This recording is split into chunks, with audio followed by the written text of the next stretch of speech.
नमस्कार। अपने बीच भारतीय जनता पार्टी की वरिष्ठ नेत्री केंद्रीय मंत्री श्रीमती स्मृति ईरानी जी संबोधित करेंगी। बगल में हमारी पूर्व राष्ट्रीय महामंत्री वरिष्ठ नेत्री श्रीमती सुश्री सरोज पांडे जी हैं और हमारे मुख्य प्रवक्ता मीडिया प्रमुख सांसद अनिल बलूनी जी हैं। मेरा विनम्र निवेदन है श्रीमती स्मृति जी से कि आपको संबोधित करें। Ladies and gentlemen of the Indian media, through you,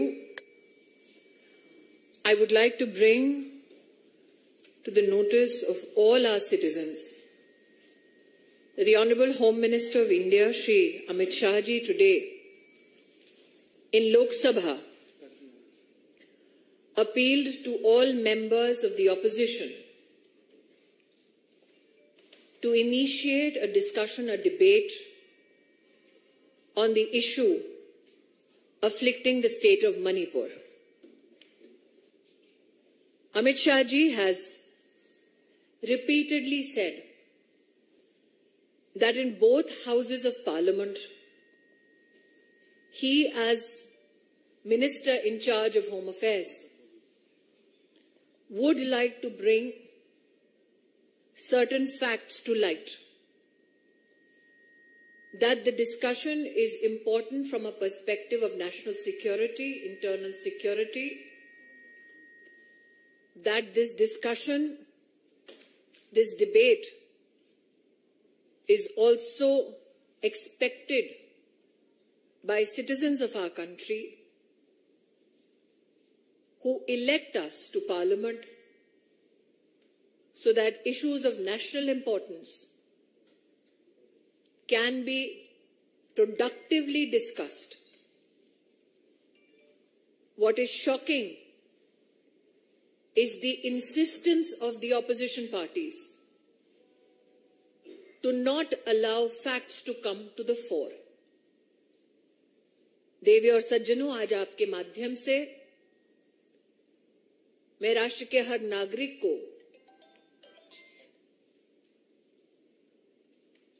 देश की संसद में आदरणीय गृह मंत्री अमित शाह जी के वक्तव्य से अवगत पुनः कराना चाहती हूं। गृह मंत्रालय की ओर से मणिपुर में कानून व्यवस्था के संदर्भ में, आंतरिक सुरक्षा के संदर्भ में देश के माननीय गृह मंत्री जी दोनों सदनों में चर्चा के लिए तैयार हैं। हम अचंभित हैं कि विपक्ष मणिपुर पे चर्चा से भाग रही है। देश की जनता जनप्रतिनिधियों को संसद में चुनकर इस दायित्व के साथ लाती है कि गंभीर मुद्दों पर संवैधानिक और सुरक्षा और साथ ही साथ राष्ट्रीय मुद्दों पर हम संसद में चर्चा करें। भारतीय जनता पार्टी के कार्यकर्ता आज राष्ट्र को आश्वस्त करना चाहते हैं कि देश के गृह मंत्री दोनों सदनों में चर्चा के लिए तैयार हैं। प्रश्न ये उठता है कि विपक्ष मणिपुर से संबंधित घटनाओं पर चर्चा करने की बजाय उस चर्चा से संबंधित मंत्री द्वारा चर्चा से क्यों भाग रही है। I'll now leave the floor open for questions.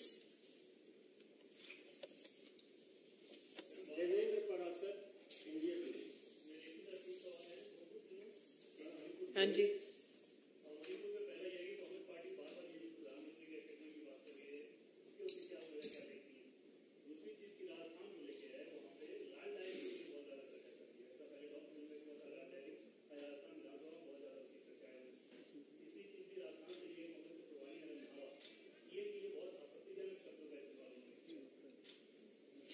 आपके 3 प्रश्न हैं विविध विषयों पर। पहला प्रश्न कि कांग्रेस पार्टी क्यों माननीय प्रधानमंत्री जी पर अभद्र टिप्पणी कर रही है। कांग्रेस पार्टी और कांग्रेस पार्टी से संबंधित व्यक्ति ये सोच रखते हैं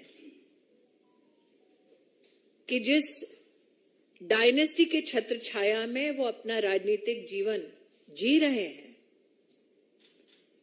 उस एक परिवार को विशेष नरेंद्र मोदी जी का अपमान पसंद आएगा। इसलिए मैं अचंभित नहीं हूं कि कांग्रेस के एक ऐसे नेता ने आपत्तिजनक टिप्पणी सिर्फ प्रधानमंत्री जी पर नहीं, बल्कि उनकी माताजी जिनका स्वर्गवास हो चुका है, उन पर भी इस प्रकार की अमानवीय टिप्पणी की है। पहले भी मीडिया के माध्यम से हम कांग्रेस और कांग्रेस समर्थकों के मुख से नरेंद्र मोदी जी को मौत के घाट उतारने वाले वाक्य सुन चुके हैं। गालियों की श्रृंखला में एक और वाक्य पुनः जोड़ा है कांग्रेस के एक नेता ने। मुझे कोई उम्मीद नहीं है गांधी खानदान से कि वो प्रधानमंत्री जी और उनकी स्वर्गीय मां पर हुई इस अभद्र टिप्पणी पर कोई भी कार्रवाई करेंगे, बल्कि मुझे पूरा विश्वास है कि अभद्र टिप्पणी करने वालों को जरूर गांधी खानदान पुरस्कृत करेगा। आपका दूसरा प्रश्न था लाल डायरी पर। मैं स्तब्ध हूं ये जानते हुए कि एक संवैधानिक पद पर बैठा मुख्यमंत्री एक जनप्रतिनिधि को निर्देश करता है कि सेंट्रल एजेंसी की इन्वेस्टिगेशन में जाकर वो खलल दे और एविडेंस चुराकर भागे। एक, ये केस ऑब्स्ट्रक्शन ऑफ जस्टिस का है।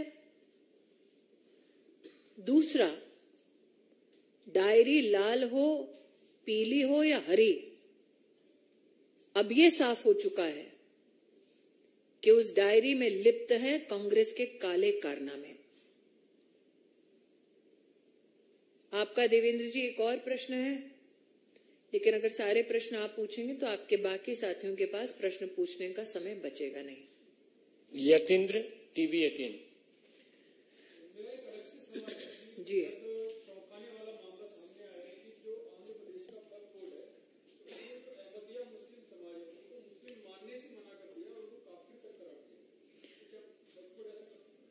मंत्रालय में अहमदिया समुदाय से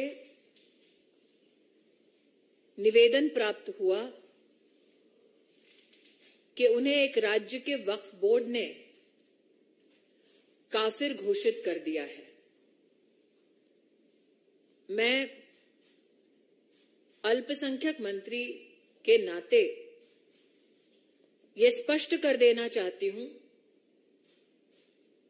देश का कोई भी कानून वक्फ बोर्ड को ये इजाजत नहीं देता कि वो किसी को अपने धर्म से विहीन करे। इस संबंध में ये भी स्पष्ट करना चाहती हूं, मेरे पास जो जानकारी आई है उसमें ये ज्ञात हुआ है कि किसी एक नॉन स्टेट एक्टर, एक संगठन के फतवा को सरकारी ऑर्डर में तब्दील किया गया है। ये भी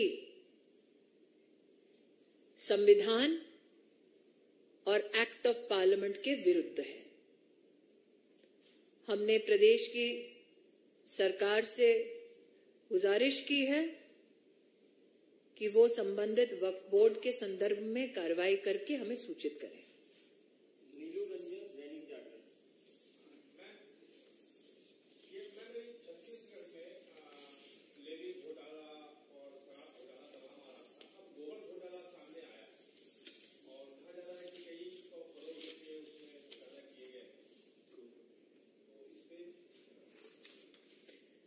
हाल ही का जो गठबंधन हुआ है विपक्ष का, वो गठबंधन इतना अनोखा कि अब कोई चारा खाता है, कोई गोबर। तो ये तो छत्तीसगढ़ की सरकार को स्पष्ट करना होगा कि हमने सुना था पहले शराब में घोटाला करते हैं, अब गोबर में भी करने लगे।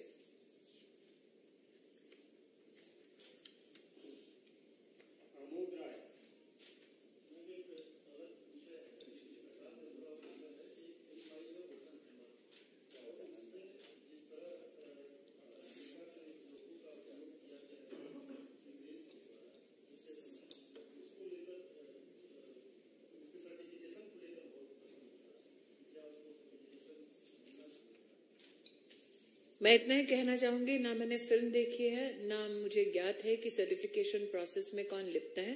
निश्चित रूप से सूचना और प्रसारण मंत्रालय इस पर न सिर्फ टिप्पणी कर सकता है बल्कि कार्रवाई भी। नीरज पांडे, मैडम आपने भी संसद का चर्चा की, क्या आपको लगता है कि विपक्ष इसलिए सदन से भाग रहा है चर्चा में कि मतलब वो चर्चा करें तो मंत्री छत्तीसगढ़, राजस्थान और पश्चिम बंगाल जैसे मुद्दों पर भी चर्चा करनी पड़े? नीरज जी, आपने जो अपनी भूमिका रखी प्रश्न में, क्या विपक्ष इसलिए इस चर्चा से भाग रहा है क्योंकि राजस्थान में, छत्तीसगढ़ में महिलाओं पर जिस प्रकार से आक्रमण हुआ, यातनाएं हुई, प्रताड़न हुआ, बंगाल में महिलाओं को नग्न करके 56 लोगों को मौत के घाट उतारा गया। आज ही मुर्शिदाबाद की एक मैं स्टोरी पढ़ रही थी जहां पर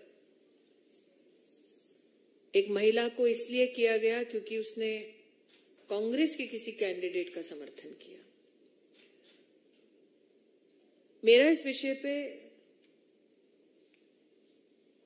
एक निवेदन है। हाल ही में मैंने छत्तीसगढ़ से संबंधित एक महिला को नग्न करने का वीडियो देखा और इंफॉर्मेशन टेक्नोलॉजी मंत्रालय को सूचित भी किया। यह सत्य है कि कांग्रेस पार्टी इस चर्चा से इसलिए भाग रही है क्योंकि उन्हें जवाबदेही सुनिश्चित करनी होगी कि उनके राज्य में जब महिला की प्रताड़ना होती है तब वो चुप्पी साधकर क्यों बैठते हैं। लेकिन आज मैं एक अपील करना चाहूंगी, stop using crime against women as instruments to settle political scores.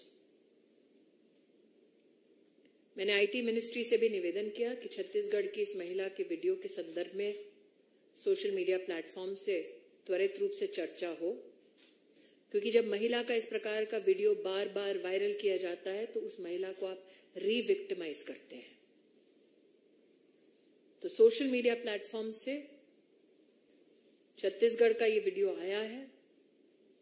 मैंने अपील की है आईटी मिनिस्ट्री से कि उसको तुरंत हटवाया जाए ताकि महिला का रिविक्टिमाइजेशन ना हो।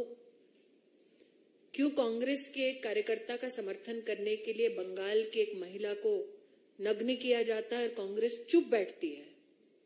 ये तो स्पष्ट है नीरज जी, उनके लिए सत्ता इंसाफ से ज्यादा प्रिय है। शायद इससे भी कांग्रेस पार्टी भाग रही हो कि मणिपुर में जब इस प्रकार की आंतरिक सुरक्षा की चुनौतियां थी तब उनके पूर्व अध्यक्ष वहां जाकर आग को और क्यों भड़का रहे थे। मैं तो पुनः अपील करूंगी कि इस सेंसिटिव मुद्दे पर आज गृह मंत्री जी ने स्पष्ट कहा कि आइए सदन में चर्चा कीजिए। वो सदन में चर्चा के लिए तैयार है। मैं पुनः कहती हूं कि मैं स्तब्ध हूं कि मणिपुर की सच्चाई से विपक्ष क्यों भाग रही है। ऐसा क्या है जो विपक्ष नहीं चाहती देश जाने।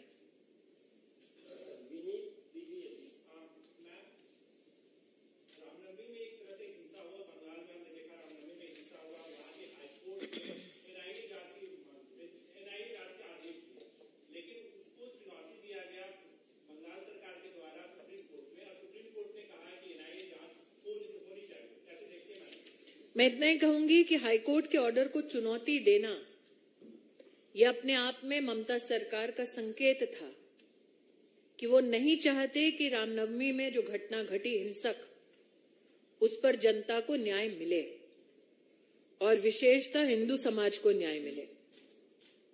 इसीलिए उनका सुप्रीम कोर्ट में हाई कोर्ट के ऑर्डर को चुनौती देना, ये स्पष्ट संकेत है कि ममता जी नहीं चाहती कि ट्रांसपेरेंट जांच हो।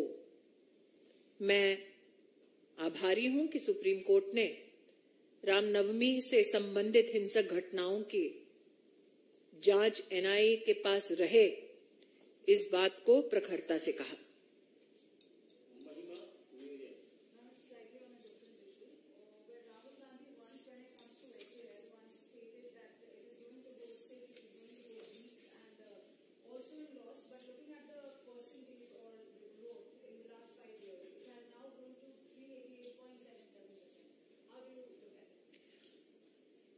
The Gandhi family has always had a morbid view of economic development ever since Prime Minister Modi took office.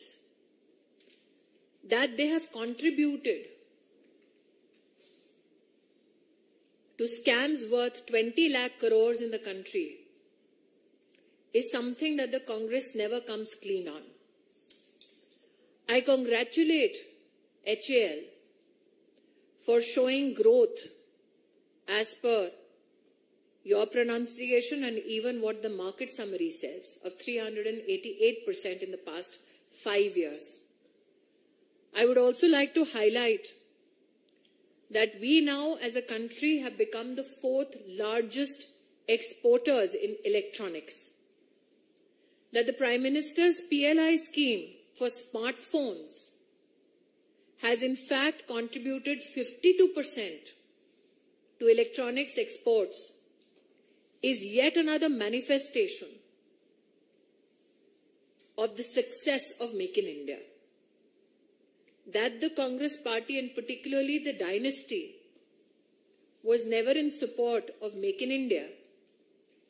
These results, and especially the stupendous performance shown by HAL, is a remarkable response to the dynasty.